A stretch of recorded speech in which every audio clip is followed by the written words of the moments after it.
اليوم أيها الأصدقاء سوف نعود ونأخذ برمجة تخص بالأسطول المكرر.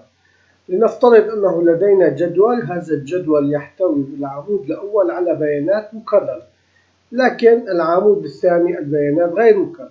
فإذا هذه البرمجة سوف تحسب أن جورج 4 موجود، سوف تحذف الموجود. فإذا لنرى أننا سوف تحذف الموجود. لنرى البرمجة كيف سوف تتم. أولا تأخذ وتحدد A2. تم التحديد A2، ويوجد حلقة لتتحسس أن الذي محدد هل هو فارغ.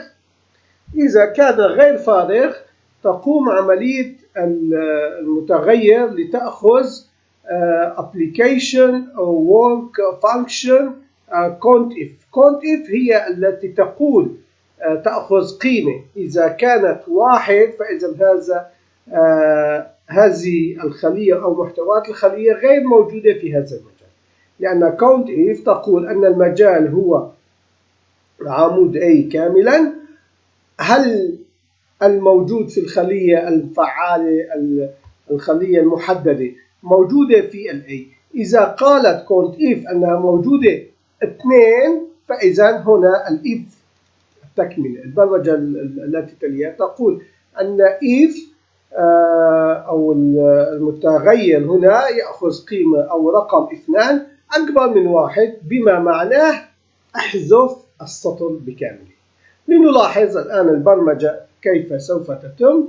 نلاحظ أن هنا COUNTIF أخذت رقم 2، المتغير أخذ رقم 2، فإذا سوف يتم حذف هذا السطر. لنلاحظ الآن 1344 تم حذفه.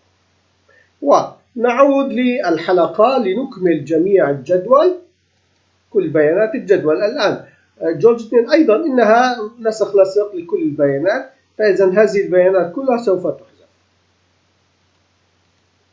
تم حذف. الآن تحذف السطر جورج 5، جورج 6.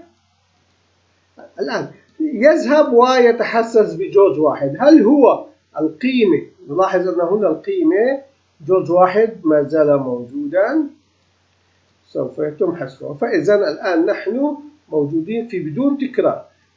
لنأخذ البيان التالي. نلاحظ أن هذا المتغير أخذ رقم 1، فإذا الواحد ليست أكبر من 1، فإذا سوف يطوف مرحلة الحذف وينتقل بالخطوة إلى الأسفل. إننا لم نكن نستخدم هذه البرمجة لأنه كان يحذف وينتقل إلى حلقة جديدة، فإذا انتقل إلى الأسفل. الآن الخلية المحددة تتحسس وتدخل داخل علاقة الفانكشن.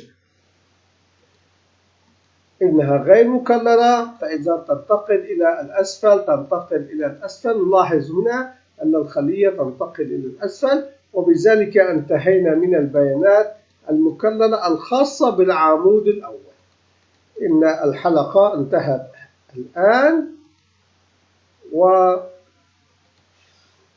لمتابعتكم. برمجة مفيدة وجميلة وسهلة غير معقدة. استخدمنا COUNTIF لكي نتأكد أن قيمة COUNTIF عندما تكون 1، فإذا هذه الخلية غير موجودة، محتوى الخلية غير موجود غير مرة واحدة. عندما تكون 2، فإذا بمعناه أنها موجودة مرتين.